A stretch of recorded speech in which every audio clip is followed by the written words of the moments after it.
उस साल हमारे पेरेंट्स की डेथ हो गई थी और हमारी कंपनी पूरी तरह से बैंक्रप्सी की कगार पर खड़ी थी। मेरी बहन पूरी तरह से टूट चुकी थी। ठीक उस वक्त जब उसे मेरी सबसे ज़्यादा ज़रूरत थी, मैंने उससे सारे रिश्ते हमेशा के लिए तोड़ लिए। 5 साल बीत गए। इन 5 सालों में मेरी बहन ने दिन रात एक कर दिया और आखिरकार उसकी कंपनी पब्लिक हो गई। उसने कामयाबी के उस शिखर को छू लिया जहां पहुंचना हर किसी का सपना होता है। वो बन गई प्रेसिडेंट वेंस, एक ऐसी इंसान जिसे हर कोई एडमायर करता था, जिसे हर कोई ऊपर देखता था। एक बहुत बड़े इंटरव्यू के दौरान एक रिपोर्टर ने उससे एक ऐसा सवाल पूछा जिसने वहां मौजूद हर इंसान का अटेंशन खींच लिया। रिपोर्टर ने पूछा, इतने सालों की इस मुश्किल जर्नी के बाद आप सबसे ज्यादा किसके लिए ग्रेटफुल हैं? हैं? सवाल सुनते ही मेरी बहन की आंखें एकदम ठंडी हो गईं और उसकी आवाज से जैसे सार्काज्म टपकने लगा। उसने बहुत ही रूखेपन से जवाब दिया, मेरा छोटा भाई, जिसने मुझे पैसों के लिए अकेला छोड़ दिया। रिपोर्टर रुका नहीं, उसने आगे प्रेस करते हुए पूछा, तो अब वो कैसा है? इस इंटरव्यू के बाद पूरे देश में प्रेसिडेंट वेंस के छोटे भाई की एक नेशन वाइड सर्च शुरू हो गई। 10 मिलियन का भारी भरकम रिवॉर्ड रखा गया, लेकिन किसी को भी मेरा कोई सुराग नहीं मिला। उन्हें अगर कुछ मिला तो वो थी मेरी छोड़ी हुई एक डायरी। जब रिपोर्टर ने वो डायरी मेरी बहन के हाथों में दी तो वो अपनी जगह पर पूरी तरह से जम गई। डायरी को पकड़ते हुए उसके हाथ बुरी तरह कांप रहे थे, लेकिन ठीक अगले ही सेकंड उसके चेहरे के एक्सप्रेशंस पूरी तरह बदल गए और उसने उस डायरी को सीधा कचरे के डिब्बे में फेंक दिया। उसने कड़कती हुई आवाज में कहा, क्या ये नेट की कोई नई ट्रिक है या तुम लोगों ने अपनी टीवी रेटिंग्स बढ़ाने के लिए ये सब फेक स्टोरी गढ़ी है? रिपोर्टर ने ना में अपना सिर हिलाया और बहुत ही केयरफुली उस डायरी को कचरे से वापस उठा लिया। उसने एक गहरी सांस ली और कहा, यह सच में वही डायरी है जो आपके भाई ने मरने से पहले छोड़ी थी, और जहां तक उनकी बॉडी की बात है उसे ऑलरेडी क्रिमेट किया जा चुका है, क्योंकि उनकी बॉडी क्लेम करने कोई नहीं आया था। तो क्रीमेटोरियम ने ही रूल्स के हिसाब से सब हैंडल कर लिया। रिपोर्टर अपनी बात पूरी भी नहीं कर पाया था कि मेरी बहन गुस्से से अपनी कुर्सी से खड़ी हो गई। उसकी आंखों में नफरत साफ दिख रही थी। ये मत सोचना कि मैं उसे माफ कर दूंगी सिर्फ इसलिए क्योंकि वो इस तरह का ड्रामा कर रहा है। जाकर नेट से कह दो कि अब मेरा एक नया भाई है और मेरे लिए अब वो कुछ भी नहीं है। अगर वो मर भी गया है तो भी मुझे कोई परवाह नहीं। रिपोर्टर ने उसे बहुत ही ऑकवर्ड तरीके से देखा और पूछा, तो फिर हमें इस डायरी का क्या करना चाहिए? वेनेसा ने एक बहुत ही ठंडी और चुभने वाली हंसी हंसी और कहा, जाओ इसे पढ़ो, मैं भी देखना चाहती हूँ कि वो इस पूरी सिचुएशन को कैसे स्पिन करने का प्लान कर रहा है। फिर रिपोर्टर ने मेरी डायरी का पहला पन्ना खोला और पढ़ना शुरू किया। हेलो मिस्टर डायरी, आज से प्लीज़ मेरा अच्छे से ख्याल रखना। मुझे लगता है कि अब सिर्फ तुम ही हो जो मेरे साथ बच्चे हो। मैं तुम्हें अपना एक सीक्रेट बताता हूँ। आज जब मैं अपने पेरेंट्स के दिए हुए सारे महंगे गिफ्ट्स लेकर घर से निकलने की कोशिश कर रहा था तो मेरी बहन ने मुझे पकड़ लिया। मैं सच में उसका सामना नहीं करना चाहता था। मैं बस बिना कोई आवाज़ किए उस घर से हमेशा के लिए निकल जाना चाहता था, लेकिन वो बहुत अनोइंग थी। उसने मेरा हाथ कसकर पकड़ लिया और मुझे जाने नहीं दिया। वो फूट फूट कर रो रही थी कि मैं ही उसका इकलौता परिवार हूँ जो अब इस दुनिया में बचा है। एक पल के लिए मेरा दिल भी पूरी तरह से हिल गया था, लेकिन आखिरकार मैंने उसे बहुत ही कोल्ड और रूड तरीके से देखा। मैंने उससे कहा, अब जब कंपनी पूरी तरह से डूब चुकी है तो क्या तुम अभी भी मुझे वो मोटरसाइकिल मॉडल्स खरीद कर दे सकती हो जो मुझे पसंद है? मैं पागलों की तरह पैसे खर्च करता हूँ। क्या तुम्हारी इतनी औकात भी है कि तुम मुझे पाल सको? तुम्हारी साथ रहकर हर दिन एक एक पैसे के लिए तरसने से तो अच्छा है कि मैं जाकर किसी अमीर औरत को ढूंढ लूँ जो मुझे खुशी खुशी अपने पास रख ले। और वैसे भी मैं ऑलरेडी एक ऐसी औरत को जानता हूँ। मेरी बातें सुनकर मेरी बहन और भी ज़्यादा एंग्जाइटी में आ गई। उसने मुझसे डिमांड की कि मैं बताऊं वो इंसान कौन है, और उसने मुझे वार्न किया कि मैं किसी की धोखे में ना आऊं। उसने मुझे प्रॉमिस किया कि वो आज से और भी ज़्यादा हार्ड वर्क करेगी, बहुत सारे पैसे कमाएगी और मुझे फिर से वही पैम्पर्ड यंग मास्टर वाली लाइफ देगी जो मैं हमेशा से जीता आया था। लेकिन गेस करो मैंने उससे क्या कहा? मैंने कहा, मैं खुशी खुशी बेवकूफ़ बनने के लिए तैयार हूँ। तुम्हें इससे क्या मतलब? अगर तुम्हारे पास मुझे सपोर्ट करने की एबिलिटी और पैसे होते तो मैं अभी भी तुम्हारा अच्छा छोटा भाई बनकर रहता और घर भी वापस आ जाता। लेकिन तुम्हारे पास वो पैसे अब कभी नहीं आने वाले। मेरी बहन हमेशा से बहुत प्राउड थी, लेकिन सिर्फ मुझे रोकने के लिए वो सच में मेरे सामने घुटनों पर बैठ गई। काफ़ी पैथेटिक था ना? मैंने अपना चेहरा दूसरी तरफ मोड़ लिया और अपनी आंखों के कोने में आए आंसुओं को पोंछ लिया, इससे पहले कि वो उन्हें देख पाती। मैंने उसे एक थप्पड़ भी मारा और चिल्लाकर कहा कि मुझसे चिपकना बंद करो, मेरा फ्यूचर बर्बाद करना बंद करो। और मैं यहाँ तक चला गया कि मैंने उससे कहा कि मैं उससे हमेशा के लिए अपने सारे रिश्ते तोड़ना चाहता हूँ। उस थप्पड़ ने उसे पूरी तरह से सुन कर दिया था। वो जहाँ खड़ी थी वहीं जम गई और बस मुझे अपना सूटकेस खींचकर दूर ले जाते हुए देखती रही। आई एम सॉरी सिस, तुम्हें बहुत दर्द हुआ होगा ना? ये पहला पेज खत्म करने के बाद रिपोर्टर ने एक बहुत ही गहरी सांस ली। उसने कभी नहीं सोचा था कि सीईओ वेंस अपने छोटे भाई पर इतना ज़्यादा डिपेंड करती थी। लेकिन जब कैमरा मेरी बहन की तरफ घूमा तो उसके चेहरे पर इमोशंस का एक भी निशान नहीं था। वो अभी भी बर्फ़ की तरह ठंडी थी। उसने बहुत ही फ्लैट टोन में कहा, हाँ मुझे रिग्रेट है। मुझे रिग्रेट है कि मैंने उसे इतने प्यार से रखा और एक इतने अनग्रेटफुल इंसान को पाला। रिपोर्टर ने डायरी का अगला पेज पलटा और पढ़ना जारी रखा। मिस्टर डायरी, मैं आज फिर आ गया। आज मैं और भी टेस्ट्स करवाने के लिए एक दूसरे हॉस्पिटल गया था। ऑनेस्टली इस दुनिया में किसी भी और चीज़ से ज़्यादा मैं बस यही चाहता था कि मेरी पहली डायग्नोसिस रिपोर्ट बस एक गलती निकले, ताकि मैं वापस अपनी बहन के पास जा सकूं और उससे कह सकूं कि आई एम सॉरी। अगर मैं बस अपनी ज़िद छोड़ देता और अपना एटीट्यूड थोड़ा सॉफ्ट कर लेता तो वो मुझे डेफिनेटली माफ़ कर देती, बिल्कुल वैसे ही जैसे वो हमेशा किया करती थी। लेकिन लाइफ इतने सारे मिरेकल्स कहाँ बांटती है ना। उस उम्रदराज डॉक्टर ने मेरी तरफ बहुत सीरियस होकर देखा और पूछा, तुम्हारे पेरेंट्स कहाँ हैं? तुम्हें प्राइमरी लिवर कैंसर है, वो भी लेट स्टेज। तुम्हें इमीडिएटली हॉस्पिटलाइज होना पड़ेगा। सच कहूं तो डॉक्टर ने जो भी टेक्निकल बातें कहीं वो मुझे पूरी तरह से समझ में नहीं आई, लेकिन जिस पल मौत का वो खौफनाक सच मेरे दिमाग में रजिस्टर हुआ, मैं बुरी तरह से टूटकर रोने लगा। मैं सिर्फ 18 साल का हूं। डॉक्टर ने मुझे बहुत पिटी के साथ देखा और फिर मेरे हॉस्पिटलाइजेशन का पेमेंट स्लिप प्रिंट करके मुझे दे दिया। मैं भागकर पेमेंट मशीन के पास गया और मैंने उस अमाउंट को देखा। आखिरकार मैं चुपचाप हॉस्पिटल से बाहर निकल आया। भूल जाओ इस ट्रीटमेंट को। उस पेमेंट मशीन से जो कार्ड लिंक था वो मेरी बहन का मेन अकाउंट था। मुझे उसके पैसे बचाने चाहिए। मैं वैसे भी बहुत जल्द मरने वाला हूँ, तो उसके पैसे क्यों वेस्ट करूँ? उसके पास जो एक एक सेंट है वो उसने बहुत हार्डवर्क से कमाया है। जब से मेरे पेरेंट्स के साथ काम करने वाला वो कॉन्ट्रैक्टर भाग गया था, पूरा प्रोजेक्ट ब्लास्ट हो गया था और कंपनी का सारा कैश फ्लो कोलैप्स कर गया था। मेरे पेरेंट्स उस प्रेशर के नीचे पूरी तरह से कुचल गए थे और चीज़ों को फिक्स करने के लिए हर जगह भाग रहे थे। फिर एक बिजनेस डिनर से वापस आते वक्त उनका कार एक्सीडेंट हो गया और दोनों की डेथ हो गई। उस पॉइंट के बाद से पूरी कंपनी का सारा बोझ सिर्फ मेरी बहन के कंधों पर आ गिरा था। मैंने उन डेट कलेक्टर्स को अपनी आंखों से हमारे घर आते देखा था। अपने पैसे वापस पाने के लिए उन्होंने घर की हर एक कीमती चीज़ खाली कर दी थी और मेरी ओवरसीज स्टडीज़ के लिए जो हज़ारों डॉलर्स रखे थे, सिर्फ उन्हें प्रिजर्व करने के लिए मेरी बहन ज़मीन पर घुटनों के बल बैठ गई थी और उनके सामने भीख मांग रही थी, गिड़गिड़ाई थी। लेकिन आखिरकार बैंक ने डेट को सेटल करने के लिए बचे हुए सारे एसेट्स सीज कर लिए। मेरी बहन ने जहां से हो सका पैसे उधार लिए, बिजनेस टेबल्स पर इतना ज़्यादा ड्रिंक किया कि उसे स्टमक ब्लीडिंग हो गई। उसे हॉस्पिटलाइज किया गया था, लेकिन उसके पास ना तो रेस्ट करने का टाइम था और ना ही प्रॉपर ट्रीटमेंट लेने के पैसे। इसलिए जैसे ही उसे होश आया, उसने खुद को डिस्चार्ज करवा लिया। फिर वो सीधा बाहर गई क्लाइंट्स को चेस करने के लिए। सर्वाइव करने के लिए उसने हर उस इंसान के सामने भीख मांगी जो उसकी मदद कर सकता था। खुद को हड्डी तक झुका दिया। मैं रोया और मैंने उससे भीख मांगी कि वो वापस काम पर जाने से पहले अपनी तबीयत ठीक होने का वेट करे। लेकिन उसने सिर्फ इतना कहा कि वो स्टील की बनी है और उसे कुछ नहीं होगा। मुझे बताओ, क्या मेरी बहन थोड़ी स्टूपिड नहीं है? मैं सच में उसका कुछ बोझ अपने कंधों पर लेना चाहता था। मैं सच में उसे बताना चाहता था कि मुझे अब ओवरसीज जाकर पढ़ाई नहीं करनी है। मैं अब वो बिगड़ा हुआ यंग मास्टर नहीं रहा था। मैं वो सब कुछ छोड़ सकता था। मैं पार्ट टाइम काम करके पैसे कमा सकता था ताकि मैं उसे सपोर्ट कर सकूं।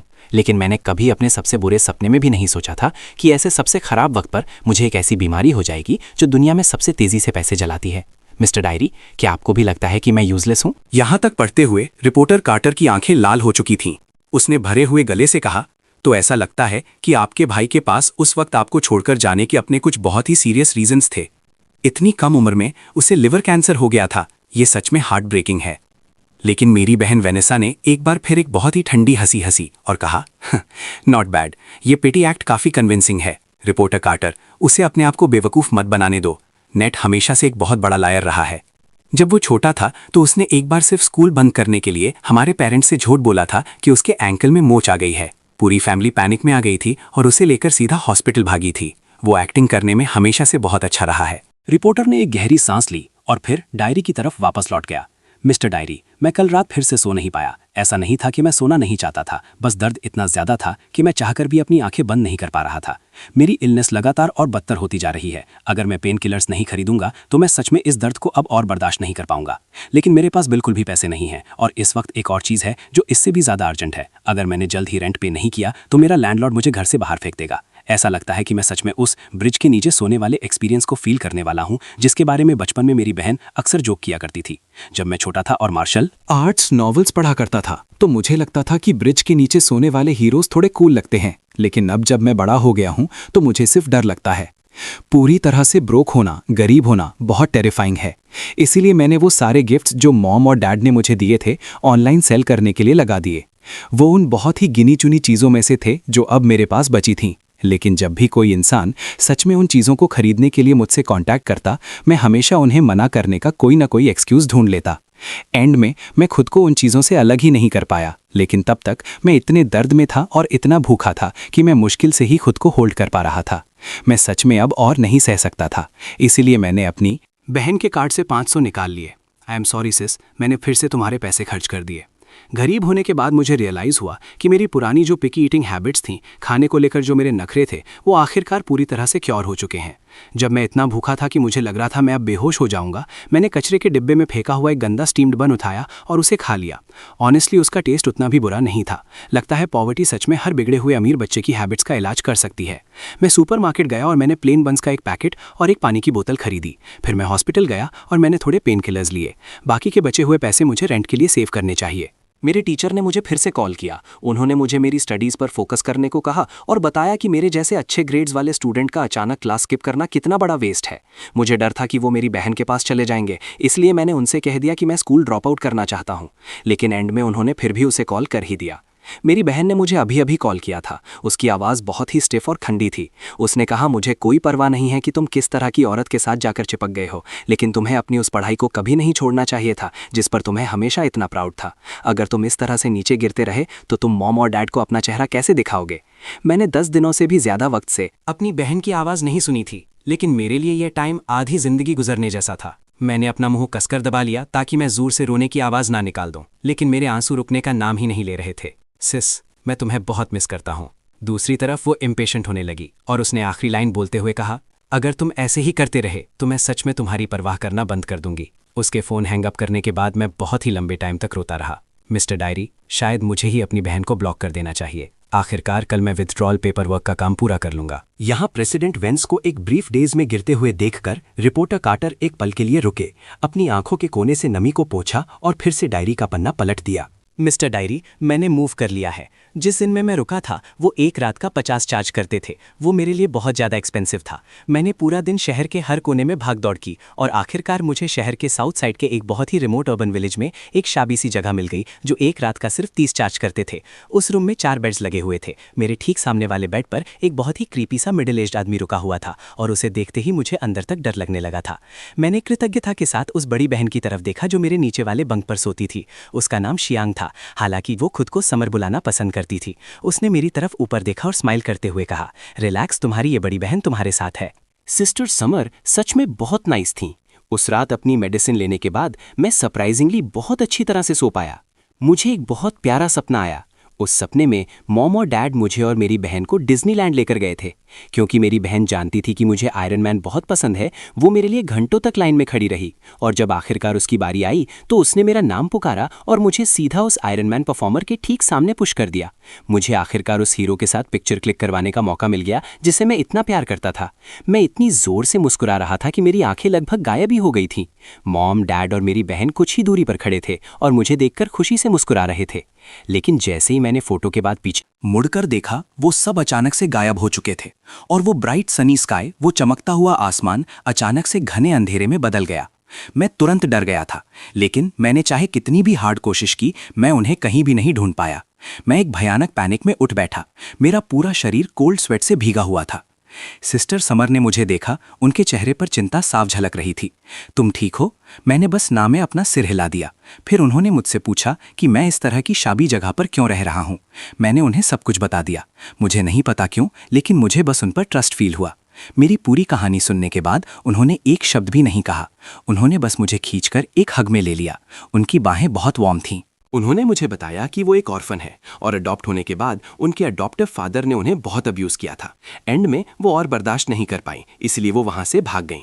अपने टीन से ही वो सड़कों पर सर्वाइव कर रही थी, हर तरह के लोगों से मिल रही थी और खुद को प्रोटेक्ट करने के बहुत सारे तरीके सीख चुकी थी। उन्होंने मुझसे कहा, तुम्हारे जैसे इंसान को मेरे जैसे किसी इंसान की ज़रूरत है जो तुम पर नज़र रख सके और तुम्हारा ख्याल रख सके। सिस्टर समर ने मुझे पैसे सेव करने की हर तरह की छोटी छोटी ट्रिक सिखाई, जैसे सुपरमार्केट्स में एक्सपायर्ड फूड चेक करना। कुछ स्टोर्स आपको थोड़ा कंपनसेशन देते थे, कुछ नहीं देते थे, लेकिन बहुत सारे स्टोर्स आपको वो एक्सपायर्ड खाना फ्री में ले जाने देते थे। वो मुझे मार्केट भी लेकर जाती थी ताकि हम उन डिस्कार्डेड वेजिटेबल लीव्स को उठा सकें जिन्हें आंटीज़ ने कचरे में फेंक दिया होता था। अगर आप उन सब्जियों के सड़े हुए हिस्से को काट कर निकाल दें और बाकी बचे हिस्से को गर्म पानी में ब्लांच कर लें तो वो आपका पेट भरने के लिए काफ़ी होता था। सिस्टर समर मुझे पार्ट टाइम काम करने के लिए भी अपने साथ ले गईं ताकि मैं थोड़े एक्स्ट्रा कैश अर्न कर सकूं। मैंने सिर्फ एक दोपहर में 60 रुपए कमाए थे। उन पैसों को अपने हाथ में पकड़ते हुए मैंने लाइफ में पहली बार फील किया कि शायद मैं पूरी तरह से यूजलेस नहीं हूँ। मैं ये सोचे बिना नहीं रह सका कि अगर मैं हर दिन इतने पैसे कमा पाऊँ तो शायद अपने मरने के बाद भी मैं अपनी बहन के लिए कुछ पैसे छोड़कर जा सकूंगा। उस थॉट ने मुझे जोर से हंसने पर मजबूर कर दिया। सिस्टर समर ने मुझे ऐसे देखा जैसे मैं कोई इडियट हूँ। तुम सिर्फ $60 के लिए इतने खुश हो? उन्होंने मेरे माथे पर हल्का सा टैप किया और मुझे होपलेस कहा। उस क्रीपी आदमी से हर दिन खुद को गार्ड करने के अलावा मुझे बाकियों से पहले जल्दी से जल्दी वॉशअप करना होता था और फटाफट बेड में घुसना होता था, क्योंकि ये इन हर रात 10 बजे पानी और इलेक्ट्रिसिटी दोनों कट कर देता था। ऑनेस्टली जो दिन मैंने वहाँ गुजारे वो सच में काफ़ी हैप्पी थे। पावर कट होने के टाइम हो गया है। Good night. यहाँ पर रिपोर्टर कार्टर ने नोटिस किया कि जब वो उस स्लीजी ओल्ड मैन वाले पार्ट पर पहुंचे तो हमेशा बर्फ की तरह ठंडी रहने वाली प्रेसिडेंट वेंस ने भी चुपचाप अपनी मुट्ठी कस ली थी। उन्हें लगा कि शायद प्रेसिडेंट वेंस अपने भाई से सच में उतनी नफरत नहीं करती हैं जितना वो प्रिटेंड करती हैं। लेकिन अगले ही पल रिपोर्टर को लगा कि शायद ये सिर्फ उनका इमेजिनेशन था। उन्होंने पेज पलटा और पढ़ना कंटिन्यू किया। मिस्टर डायरी, मैंने वो जगह छोड़ दी है क्योंकि कल उन्होंने मुझे खून खांसते हुए देख लिया था। उनके पास खुद भी कोई सेविंग्स नहीं थी, लेकिन फिर भी उन्होंने जिद की कि वो मुझे हॉस्पिटल लेकर जाएंगी। उससे पहले मैंने उन्हें कभी नहीं बताया था कि मैं सिक हूँ। मैंने सिर्फ इतना कहा था कि मैंने अपनी बहन से लड़ाई करके घर छोड़ दिया है, लेकिन आखिरकार मैं अपनी बीमारी उनसे और नहीं छुपा सका। शायद मैं सच में एक बैड लक हूँ। मैं सिस्टर समर को अपने साथ नीचे नहीं खींचना चाहता और मैं डेफिनेटली इस राइटियस बड़ी बहन पर बोझ नहीं बनना चाहता जिसे मैं इतने कम समय से जानता हूँ। उन्होंने एक बार मुझसे कहा था कि वो इतना हार्डवर्क सिर्फ इसलिए करती हैं क्योंकि एक दिन वो अपना खुद का एक ऑटो रिपेयर शॉप ओपन करना चाहती हैं और एक ऐसा घर चाहती हैं जो सिर्फ उनका हो। मैं तुम्हें इतनी कम उम्र में मरने नहीं दूंगी। जब उन्होंने ये कहा था तो उनकी आंखों में एक बहुत ही स्टबन सी आग थी। मैंने स्माइल किया और हाँ में सिर हिला दिया, लेकिन मैं सच में जो सोच रहा था वो ये था, गुड बाय सिस। अगली सुबह बहुत जल्दी मैंने चुपचाप अपने बचे हुए कुछ बैग्स उठाए और वहां से निकल आया। इतनी देर तक ऐसे स्क्वाट करके ये डायरी लिखने की वजह से मेरे पैर सुन हो गए हैं। मुझे 1 सेकंड रेस्ट करने दो। All right. मेरी बॉडी आजकल और भी वर्स होती जा रही है। मैंने फिर से खून खांसना शुरू कर दिया है। अभी एक पल पहले ही मैंने फिर से खून की उल्टी की है। पास से गुजरने वाले लोग मुझे इस हालत में देखकर बुरी तरह डर गए थे। उन्होंने मुझसे अपना डिस्टेंस मेंटेन कर लिया था और बहुत दूर से ही मेरी तरफ पॉइंट आउट कर रहे थे। मैं खुद में ही सिकुड़ कर रह गया था और बहुत लंबे समय के बाद ही मैंने अपना सिर उठाया। तभी मैंने नोटिस किया कि कुछ ब्लड ड्रॉप्स मेरी डायरी पर भी गिर गए हैं। मैंने जल्दी से उन्हें पोंछने की कोशिश की, लेकिन मैं जितना ज्यादा रब कर रहा था वो स्टेन उतना ही ज्यादा फैलता जा रहा था। I am sorry mister diary, मैंने तुम्हें भी गंदा कर दिया। मैंने जानबूझकर ऐसा नहीं किया, बस मुझे इतना ज्यादा दर्द होता है कि मैं इसे कंट्रोल नहीं कर पाता। जब मैं वहां क्राउच किए हुए रिकवर करने की कोशिश कर रहा था, एक आंटी जिन्होंने बहुत ही फटे पुराने कपड़े पहने हुए थे मेरी तरफ चलकर आईं। उन्होंने मेरे हाथ में कुछ पैसे ठूस दिए। मैंने चाहे कितनी भी कोशिश की उन्हें मना करने की, लेकिन उन्होंने वो पैसे नीचे टॉस किए और वहां से भाग गईं। मैंने चुपचाप उनका पीछा किया और मुझे पता चला कि उनके साथ उनका डिसेबल्ड हस्बैंड भी था। उनकी बाहों में एक बहुत ही छोटा बच्चा था। उन्होंने अपने बाल पीछे किए, फिर नीचे झुककर उस बेबी के चीक पर किस किया। उसके बाद वो सीधा वापस जाकर आवाजें लगाने लगी और फ्रूट सेल करने लगी। मैं बहुत देर तक वहां रुका रहा, तब तक जब तक कि अंधेरा नहीं हो गया और मेरा आधा शरीर ठंड की वजह से सुन नहीं पड़ गया। उनके आधे से ज्यादा फ्रूट्स अभी भी अनसोल्ड थे। उन्होंने एक भारी सांस ली और उनके हस्बैंड ने उन्हें कंफर्ट करने के लिए सॉफ्टली कुछ वर्ड्स कहे। उन दोनों ने अपना सामान पैक करना शुरू किया और बेबी को अपने बगल में एक बास्केट में सेट कर दिया। मैंने अपनी कैप को थोड़ा नीचे की तरफ खींचा और तेजी से उनकी तरफ चला। जब वो लोग नहीं देख रहे थे तो मैंने बहुत ही चुपचाप वो पैसे वापस उस बेबी के कपड़ों में स्लिप कर दिए। ये सुनकर वेनेसा ने बहुत ही कोल्ड टोन में कहा, नाइस स्टोरी। 1 सेकंड के लिए तो मैं लगभग इमोशनल ही हो गई थी। अब क्या, उसकी शुगर मॉमी के पैसे खत्म हो गए, इसलिए उसने सर्वाइव करने के लिए ये फिक्शन लिखना शुरू कर दिया। रिपोर्टर कार्टर, आगे बढ़ने की कोई जरूरत नहीं है। मैं खुद कितनी रिडिकुलस हूं जो यहाँ बैठकर इतना सारा टाइम वेस्ट कर रही हूँ। चूंकि वो मरने का प्रिटेंड कर रहा है और मेरे सामने आकर फेस नहीं करना चाहता, तो मैं भी उसे ऐसे ही ट्रीट करूंगी जैसे वो सच में मर चुका है। आइदर वे मुझे कोई फर्क नहीं पड़ता। ये कहकर वेनेसा अपनी जगह से उठी और बिना किसी हेजिटेशन के वहां से मुड़कर चली गई। वो इंटरव्यू वहीं पर खत्म हो गया, लेकिन उस प्रोग्राम का वो एपिसोड इंटरनेट पर बुरी तरह से एक्सप्लोड कर गया। लोगों ने बहुत जल्दी ये फैक्ट डिग आउट कर लिया कि 5 साल पहले जब प्रेसिडेंट वेंस ने अपने भाई से रिश्ते तोड़े थे, उसके बाद उन्हें अक्सर एक साइकेट्रिक क्लिनिक के अंदर बाहर जाते हुए देखा गया था। तो इंटरनेट पर यह स्पेक्यूलेशन शुरू हो गए कि अपने पेरेंट्स को खोने और अपने भाई से धोखा खाने के बाद उन्हें सिवियर डिप्रेशन हो गया था। बाद में जब कंपनी वापस ट्रैक पर आने लगी तो उन्होंने एक और छोटे भाई को अडॉप्ट कर लिया था। प्रेसिडेंट वेंस के भाई की छोड़ी हुई उस डायरी ने ऑनलाइन एक और भी बड़ा स्टॉर्म खड़ा कर दिया था। कुछ लोग नेट को बुरी तरह से कर्स कर रहे थे, ये कहते हुए कि वो अटेंशन के लिए कुछ भी कर सकता है, यहाँ तक कि अपनी डेथ भी फेक कर सकता है।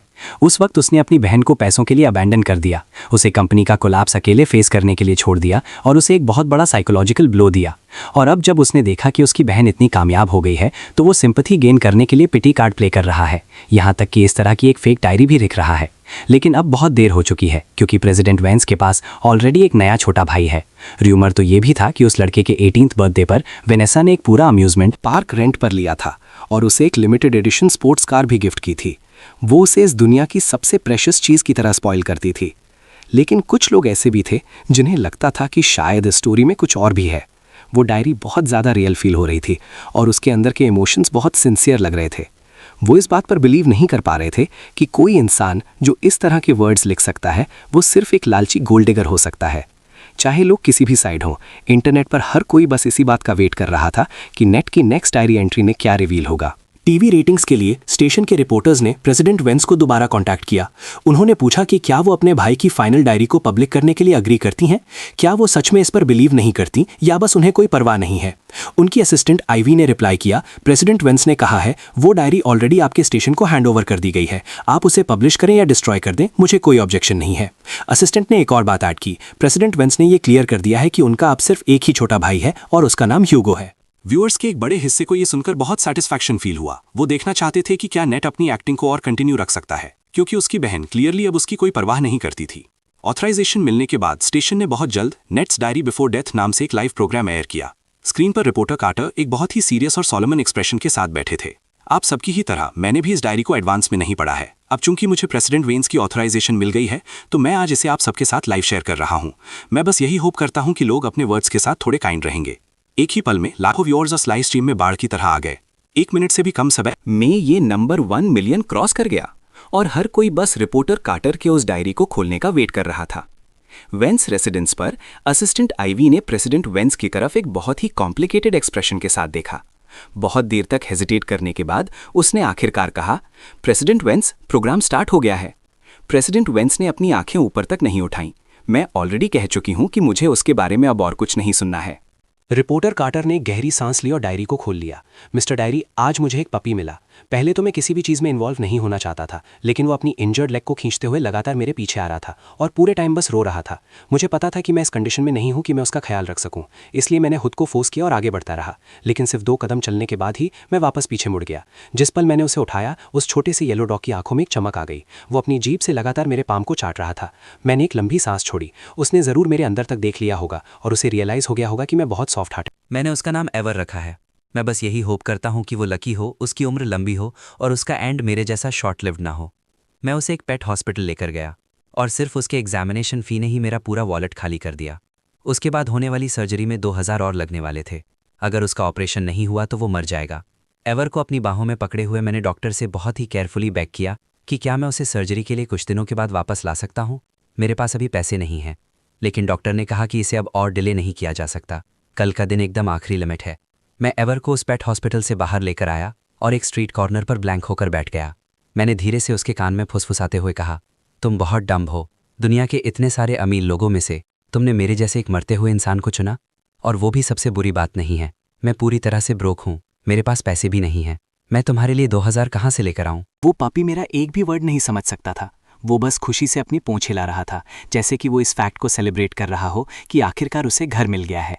उसे देखकर मेरी आंखें फिर से गीली हो गईं। मेरे पास कोई और चॉइस नहीं बची थी। मैं चलकर एक एटीएम के पास गया और हेजिटेट किया। मैं 2000 विड्रॉ करना चाहता था। सिस, ये आखिरी बार होने देना जब मैं तुम्हारे पैसे खर्च कर रहा हूँ। लेकिन मैंने जो कभी एक्सपेक्ट नहीं किया था वो ये था कि मेरी बहन ने ऑलरेडी मेरे उस सेकेंडरी कार्ड को फ्रीज कर दिया था। मेरा दिल पूरी तरह से डूब गया। लेकिन फिर मुझे याद आया कि मैं ही तो वो था जिसने कहा था कि मैं उससे सारे रिश्ते तोड़ना चाहता हूँ। उसके पास मुझे पैसे देते रहने का कोई रीज़न ही नहीं था। मैंने कभी नहीं सोचा था कि मैं अपनी बहन को दोबारा कांटेक्ट करूंगा, लेकिन इस बार मेरे पास सच में कोई चॉइस नहीं थी। ये सब एवर के लिए था, इसीलिए मैंने उसका नंबर अपनी ब्लॉक लिस्ट से हटाया और फिर मैंने उसे कॉल किया। फ़ोन बहुत देर तक बजता रहा। एक पल के लिए मुझे लगा कि वो मेरा कॉल नहीं उठाएगी, लेकिन आखिरकार उसने कॉल आंसर किया और एक बहुत ही ठंडी सांस छोड़ी। उसने कहा, आप पछता रहे हो? तुमने मुझे ब्लॉक किया था और अब तुम ही मुझे सबसे पहले कॉल कर रहे हो। क्या तुम ही वो इंसान नहीं थे जिसने कहा था कि तुम मुझसे सारे रिश्ते तोड़ना चाहते हो? या फिर क्या हुआ? क्या तुम्हारे पैसे खत्म हो गए हैं? जिस पल मेरी बहन ने ये शब्द कहे, मैंने जो कुछ भी बोलने के लिए तैयार किया था वो सब मेरे गले में ही अटक कर रह गया। एक सेकंड के लिए मैं बस यही चाहता था कि मैं उसी वक्त फ़ोन काट दूं, लेकिन मेरी बाहों में दर्द से तड़पता हुआ एवर जैसे मुझे याद दिला रहा था कि मुझे कुछ बोलना होगा, मुझे उसे बचाना होगा। एक पल की गहरी खामोशी के बाद मेरी बहन ने मुझसे दोबारा उसी ठंडी आवाज़ में सवाल किया, तुमने इतने लंबे समय तक मुझसे कोई कांटेक्ट नहीं किया? तुम्हें कोई परवाह नहीं थी कि तुम्हारी बहन ठीक से खा रही है या नहीं, ठीक से सो रही है या नहीं, या वो तुम्हें मिस कर रही है या नहीं? तुमने मुझे सिर्फ पैसे मांगने के लिए कॉल किया है ना? मैंने अपने होठों को बहुत जोर से काट लिया। मेरे गले से खून का एक नमकीन और मेटालिक सा टेस्ट ऊपर आने लगा था, जिसे मैंने बहुत मुश्किल से वापस नीचे धकेला और आखिरकार मैंने एक मशीन की तरह जवाब दिया, हाँ। लाइन की दूसरी तरफ मेरी बहन की आवाज़ भारी हो गई थी, जैसे उसका गला रुंध गया हो। उसने कहा, तो तुम्हें पैसे चाहिए? ठीक है, मैं तुम्हें अपने सारे पैसे दे दूंगी। क्या अब तुम सेटिस्फाइड हो? मुझे कभी भी तुमसे किसी भी चीज़ की कोई उम्मीद नहीं रखनी चाहिए थी। नेट, तुम्हारे पास सच में कोई दिल नहीं है। आज से एक बहन के तौर पर मैं तुम्हारे साथ अपने सारे रिश्ते हमेशा के लिए ख़त्म कर रही हूँ। जैसे ही उसने फ़ोन काटा, मैं आखिरकार खुद को और ज़्यादा कंट्रोल नहीं कर पाया। मैं एवर को अपनी बाहों में पकड़े हुए नीचे ज़मीन पर बैठ गया और मैंने बहुत सारी खून की उल्टी की। इतना सारा खून जो उस अंधेरी ज़मीन पर मुश्किल से दिखाई दे रहा था। एवर बुरी तरह से डरा हुआ लग रहा था। वो बिना रुके बस रोए जा रहा था और बार बार मेरे चेहरे को चाट रहा था। मैंने अपना हाथ आगे बढ़ाया और उसे शांत करने के लिए बहुत ही जेंटली सहलाया। मुझे दर्द हो रहा था, लेकिन एक पॉइंट के बाद दर्द भी सुन्न होने लगता है। बस मेरी बॉडी के कंपैरिजन में मेरा दिल कहीं ज़्यादा दर्द कर रहा था। जब मैंने वापस अपने फ़ोन की तरफ देखा तो मैंने नोटिस किया कि मेरी बहन ने मुझे 20,000 ट्रांसफ़र किए थे। जब मैंने वो एक्स्ट्रा पैसे उसे वापस भेजने की कोशिश की तो मुझे रियलाइज़ हुआ कि वो मुझे ऑलरेडी ब्लॉक कर चुकी थी। मैं एवर को गले लगाकर बहुत ही लंबे समय तक रोता रहा। मुझे अब पता चल गया था, मेरी बहन ने सच में मुझे इस बार हमेशा के लिए छोड़ दिया था। पहले मैं हमेशा यही विश करता था कि वो मुझे भूल जाए और मुझसे पूरी तरह से रिश्ते तोड़ ले, लेकिन अब जब उसने सच में ऐसा कर दिया था तो मुझे इतना दर्द हो रहा था कि मैं मुश्किल से ही सांस ले पा रहा था। एवर, अब मेरा कोई घर नहीं बचा। लाइव स्ट्रीम में कमेंट्स पागलों की तरह आ रहे थे। लोग कह रहे थे कि ये सब इतना ब्रूटल क्यों है। अगर ये लड़का अपनी मौत का नाटक भी कर रहा है तो भी ये कहानी बहुत ज़्यादा हार्ट ब्रेकिंग है। जो लोग उसे गालियां दे रहे थे वो भी अब खामोश थे। हर किसी को बस यही फिक्र थी कि क्या वो छोटा सा पपी सेफ है या नहीं। कमेंट्स के उस सैलाब के बीच रिपोर्टर कार्टर ने अपने इमोशंस को संभाला और डायरी का अगला पन्ना पलटा। मिस्टर डायरी, बहुत दिनों बाद मिल रहे हैं। एक अच्छी खबर है, एवर की सर्जरी हो गई है और अब वो बिल्कुल हेल्दी है। बस प्रॉब्लम ये है कि वो एक बहुत ही ज़्यादा क्लिंजी डॉग बन गया है। मैं जहाँ भी जाता हूँ वो मेरे पीछे पीछे आता है। यहाँ तक कि जब मैं सोता हूँ तो वो जिद करके मेरे पैरों के पास ही सिकुड़कर सो जाता है। लेकिन एक बुरी खबर भी है, मेरी बीमारी और भी ज़्यादा बदतर हो गई है। मुझे नहीं पता कि मैं अब और कितना जी सकता हूँ। शायद मेरे पास अब 1 महीना भी नहीं बचा है। अब जब भी मैं फार्मेसी में भारी मात्रा में पेन किलर्स खरीदने जाता हूँ तो क्लर्क्स मुझे हमेशा शक की नज़रों से देखते हैं, जैसे उन्हें लगता है कि मैं कोई एडिक्ट हूँ। लकीली मेरे पास अभी भी मेरे डायग्नोसिस के पेपर्स हैं। अगर मैं उनसे बहुत देर तक मिन्नतें करता हूं तो वो आखिरकार पिघल जाते हैं और मुझे दवाइयां दे देते हैं। लेकिन अब वो पेन किलर्स भी मुझ पर कम असर कर रहे हैं। सिर्फ सोने के लिए मुझे हर बार और ज़्यादा दवाइयां लेनी पड़ती हैं। कल जब मैं सड़क पर फ्लायर्स बांट रहा था, मैं अचानक किनारे बेहोश होकर गिर पड़ा। एवर बहुत डर गया था। वो लगातार मेरा चेहरा चाट रहा था और मुझ पर भौंक रहा था। आखिरकार वहां से गुजर रहे एक दयालु इंसान ने मुझे नोटिस किया और मुझे हॉस्पिटल भेज दिया, यहाँ तक कि मेरे लिए कुछ पैसे भी पे किए। मैंने बहुत ही दर्द के साथ कैलकुलेट किया कि ना सिर्फ मुझे उस पार्ट टाइम जॉब के पैसे नहीं मिले, बल्कि मेरे बहुत सारे पैसे और भी खर्च हो गए। डॉक्टर ने कहा कि मुझे इमीडिएटली हॉस्पिटलाइज होना पड़ेगा और मेरी फैमिली को तुरंत इन्फॉर्म करना होगा। अगर ऐसा ही चलता रहा तो बहुत जल्द मैं उन्होंने अपना सेंटेंस कभी पूरा नहीं किया, लेकिन मैं ऑलरेडी जानता था कि उनका मतलब क्या था। मैंने उन्हें कुछ रूखे से जवाब दिए और जल्दी से हॉस्पिटल के बाहर आ गया। हॉस्पिटलाइजेशन? बिल्कुल नहीं, इसमें बहुत ज़्यादा पैसे लगते हैं। लेकिन जब मैं हॉस्पिटल के एंट्रेंस पर पहुंचा तो मैंने एवर को वहां पाया। जैसे ही उसने मुझे देखा, वो सीधा मेरी तरफ भागता हुआ आया। उस रात मैं अभी भी इतने दर्द में था कि मैं बस करवटें बदलता रहा। मुझे बिल्कुल नींद नहीं आ रही थी। एवर ने नोटिस कर लिया था कि मुझे कितना दर्द हो रहा है। वो बहुत परेशान था, लेकिन वो कुछ नहीं कर सकता था, इसलिए वो बस खुद को कसकर मेरे शरीर से चिपकाए हुए था। वो मुझे बार बार चाट रहा था, जैसे वो रोने ही वाला हो। मैंने उसे कंफर्ट करने के लिए बहुत ही कमज़ोरी से अपना हाथ उठाया और उसे बताया कि सब ठीक है। लेकिन अगले ही सेकंड मैं खुद को रोक नहीं पाया और वॉशरूम की तरफ भागकर मैंने टॉयलेट में उल्टी कर दी। मुझे ऐसा लग रहा था जैसे मैं अपने अंदर की हर एक चीज़ बाहर निकाल दूंगा। मुझे नहीं पता कितना टाइम बीत गया। मैं तब तक उल्टी करता रहा जब तक कि मेरी आंखों के सामने अंधेरा नहीं छा गया। बाद में जब मुझे होश आया तो मैंने फील किया कि एवर मुझे चाट रहा है। मैंने आईने में देखा और खुद को देखकर मैं खुद ही डर गया। मैं कितना बदसूरत लग रहा हूँ। मेरे बाल झड़ रहे हैं और मेरा चेहरा पीला पड़ गया है। मेरे गाल जो कभी गोल मटोल हुआ करते थे वो अब पूरी तरह से पिचक गए हैं। मेरी ठुड्डी बहुत शार्प लग रही है। मेरी बहन अक्सर मजाक किया करती थी कि मेरे इस बेबी फेस की वजह से मैं एकदम हार्मलेस लगता हूँ, लेकिन अब ऐसा लग रहा है कि मैं हमेशा के लिए इसी चेहरे के साथ फंसकर रह जाऊँगा। हमेशा जवान रहना भी कोई इतनी अच्छी बात नहीं है। मैं धीरे धीरे बड़ा होना चाहता हूँ। मैं अपनी बहन के साथ रहना चाहता हूँ, उसे अपनी फैमिली स्टार्ट करते हुए, अपना करियर बनाते हुए और एक बहुत ही खुशहाल और परफेक्ट लाइफ जीते हुए देखना चाहता हूँ। मैंने अपना चेहरा धोया और खुद को चीयर अप करने के लिए अपने गालों को थपथपाया। मुझे लगता है इसमें एक अच्छी बात भी है। ये बहुत अच्छा है कि मेरी बहन मुझे इस हालत में नहीं देख सकती, वरना वो पक्का बुरी तरह से डर जाती। मैंने अपने पेन किलर्स लिए और मुश्किल से सो पाया, लेकिन आधी रात को मेरा बुखार वापस आ गया। मिस्टर डायरी, ये बहुत दर्द करता है। ऑनेस्टली मैं सच में अपनी बहन को बहुत मिस कर रहा हूँ। मैं बस उसे एक आखिरी बार देखना चाहता हूँ, सिर्फ दूर से ही सही। मेरे लिए उतना ही काफी होगा। मेरी ये विश कोई बहुत बड़ी डिमांड तो नहीं है ना? मैं अभी उसे देखने के लिए बाहर जा रहा हूँ। मैं एवर को भी अपने साथ ले जा रहा हूँ। मैंने इसके लिए एक हैट, एक मास्क और एक ब्लैक ट्रेंच कोट तैयार किया है। एक पापाराजू की तरह कूल लग रहा हूँ। मुझे बस दूर से उसकी एक झलक देखनी है। मिस्टर डायरी, मैं वापस आ गया। मेरी बहन अभी भी उतनी ही खूबसूरत और केपेबल थी जितनी वो पहले हुआ करती थी। वो थोड़ी लंबी हो गई है, लेकिन पहले से पतली भी हो गई है।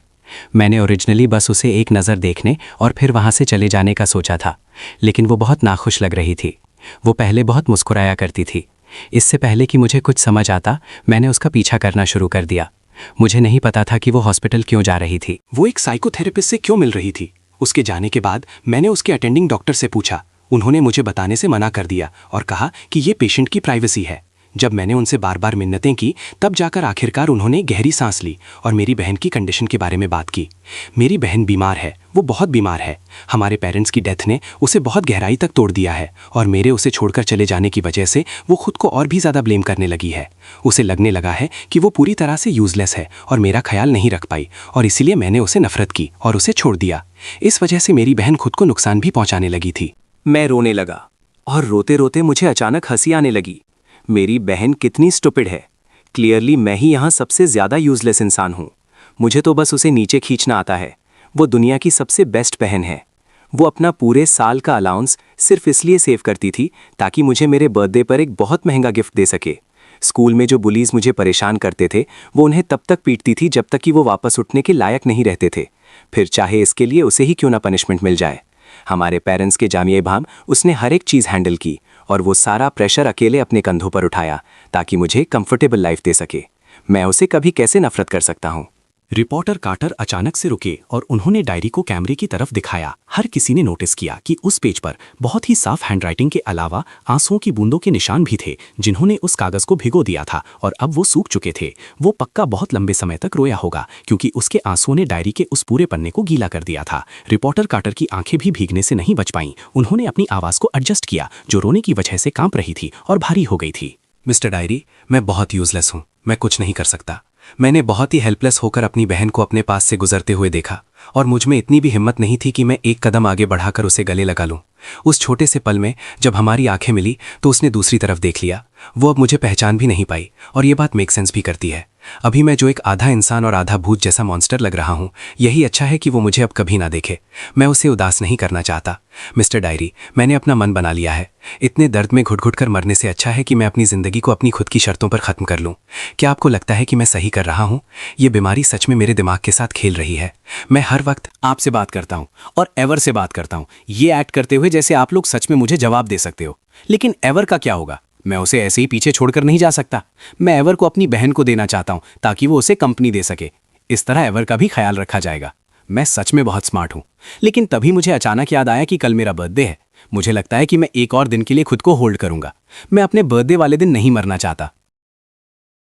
पिछले साल मेरे 17वें जन्मदिन पर मॉम और डैड ने मेरे लिए एक custom limited edition gaming setup बनवाया था। उसे खोलने के बाद डैड मेरी पीठ थपथपाते रहे और हंसते हुए कहते रहे कि मैं दुनिया का सबसे कूल बच्चा हूँ। मेरी बहन ने भी मुझे एक बहुत महंगी मैकेनिकल वॉच दी थी जिसका डायल रोशनी में चमकता था। लेकिन वो सारे महंगे गिफ्ट्स अब बहुत पहले जा चुके हैं। बाकी सारे एसेट्स के साथ वो भी सीज हो गए थे। अब मेरे पास सिर्फ वही प्रेजेंट्स बचे हैं जिनकी कोई खास मॉनेटरी वैल्यू नहीं है।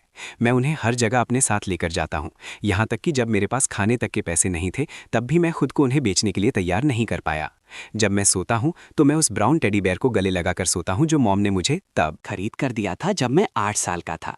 उसे पकड़कर मुझे ऐसा लगता है जैसे मैं मॉम को गले लगा रहा हूँ।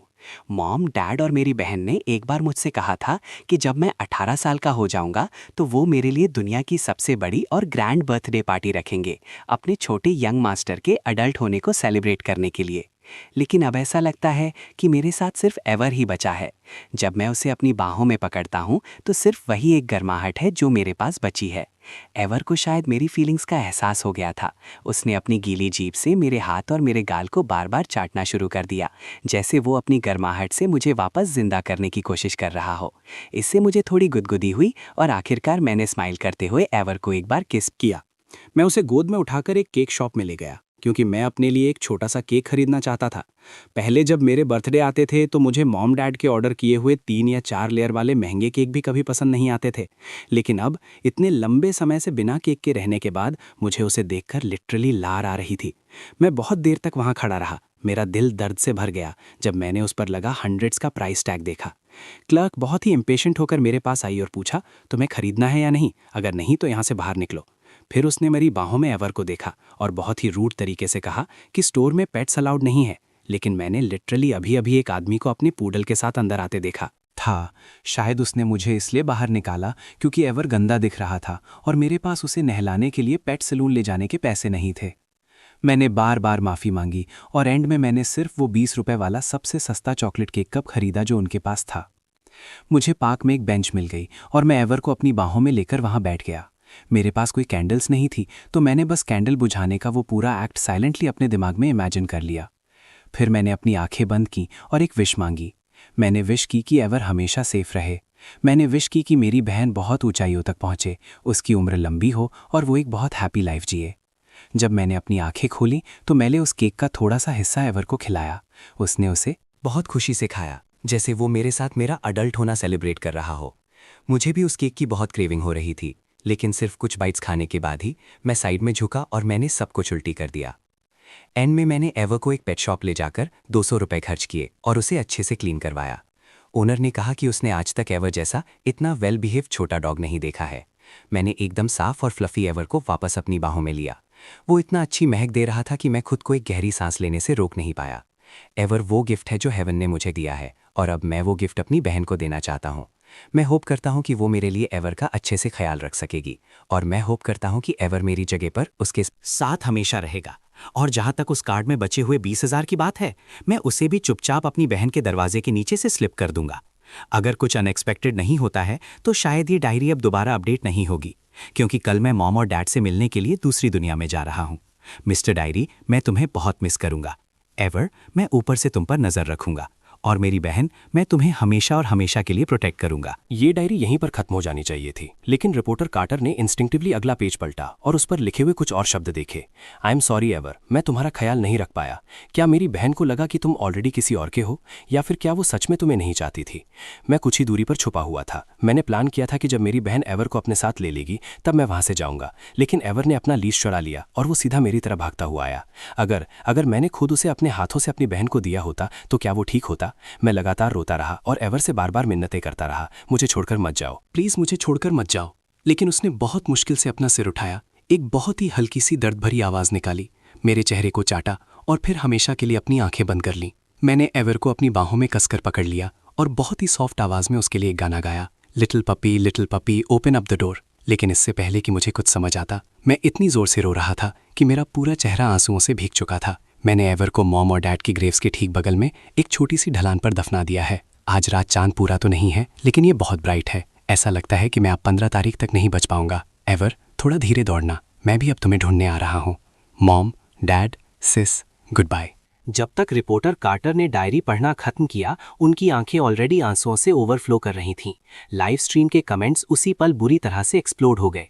लोग लिख रहे थे, तुम्हारा मतलब क्या है? एवर मर गया, नेट भी मर गया, ये बहुत ब्रूटल है। उस लड़के का मरना एक बात है, लेकिन उस डॉग को क्यों मार दिया? उस छोटे से पपी की क्या गलती थी? एवर बहुत पिटीफुल है, मुझे इस डॉग वाली स्टोरी लाइन से स्टैब मत करो। क्या नेट सच में मर चुका है या नहीं? क्या ये सब सिर्फ शो के लिए है? प्लीज कोई मुझे सच बताओ। एक बहुत ही लो आवाज में रिपोर्टर कार्टर ने जवाब दिया, उस वक्त के ऑफिशियल पुलिस रिकॉर्ड्स और हमारी खुद की इन्वेस्टिगेशन के अकॉर्डिंग नेट की सच में 5 साल पहले डेथ हो चुकी है। ये कोई स्टंट नहीं है और ये फेक डेथ नहीं है। प्लीज मरे हुए इंसान के लिए थोड़ी रिस्पेक्ट शो करें। जहां तक इस डायरी की बात है, हम इसे प्रॉपर्ली प्रिजर्व करेंगे। हम अब और किसी भी सवाल का जवाब नहीं देंगे। Thank you. ये कहकर रिपोर्टर कार्टर ने उसी स्पॉट पे वो लाइव स्ट्रीम एंड कर दी। असिस्टेंट आईवी ये सुनकर प्रेसिडेंट वेंस से माफी मांगती है। आई एम सॉरी, इस पूरे टाइम के दौरान मैंने आपकी पीठ पीछे उस डायरी के बारे में इन्वेस्टिगेट किया और मैंने आपके भाई के वेयरअबाउट्स के बारे में भी पता लगाया। वो सच में मर चुके हैं। पुलिस ने 5 साल पहले उनका डेथ सर्टिफिकेट रजिस्टर किया था। ये रियल है, इसे फेक नहीं किया जा सकता। उनकी डेथ पॉइजनिंग की वजह से हुई थी और वो डायरी भी रियल है। इतना कहने के बाद असिस्टेंट आईवी की हिम्मत नहीं हुई कि वो प्रेसिडेंट वैंस के चेहरे का रिएक्शन देख सके। उसने बस अपना सिर नीचे झुकाया और वो रिलेटेड रिपोर्ट्स ओपन कर दी। प्लीज़ इसे देख लीजिए, ये वो सब है जो नेट के साथ हुआ था। उनकी डायरी आज पूरे इंटरनेट पर पब्लिक हो चुकी है। जब आईवी दरवाजे तक पहुंची तो वो खुद को एक आखिरी सेंटेंस बोलने से रोक नहीं पाई। आपके भाई, उन्होंने सच में बहुत मुश्किल वक्त का सामना किया था। प्रेसिडेंट वैंस के ऑफिस से बाहर निकलने के बाद आईवी ने धीरे से दरवाज़ा बंद कर दिया। उस सॉफ्ट क्लिक की आवाज़ के साथ ही ऐसा लगा जैसे बाहर की पूरी दुनिया वहां से सील हो गई हो। ऑफिस के अंदर अब सिर्फ वैनेसा अकेली थी और उसके हाथों में वो इन्वेस्टिगेशन फाइल थी जो इतनी भारी थी कि उसे पूरी तरह से कुचल सकती थी। वहां की हवा जैसे सॉलिड होकर फ्रीज हो गई थी। वैनेसा की सांसें टूटने लगी और उसका विजन एक ही पल में ब्लर हो गया। उसने अपना हाथ अपने मुंह पर रख लिया, लेकिन फिर भी वो अपने सीने की गहराइयों से उठने वाली उस दर्दनाक सिसकी को रोक नहीं पाई। वो आंसू जो उसे लगा था कि बहुत पहले ही सूख चुके हैं, उन्होंने आखिरकार अपने दम को तोड़ दिया और पिघले हुए पानी की तरह उसके चेहरे से बहने लगे। वो खुद को रोक नहीं पाई और जोर जोर से रोने लगी।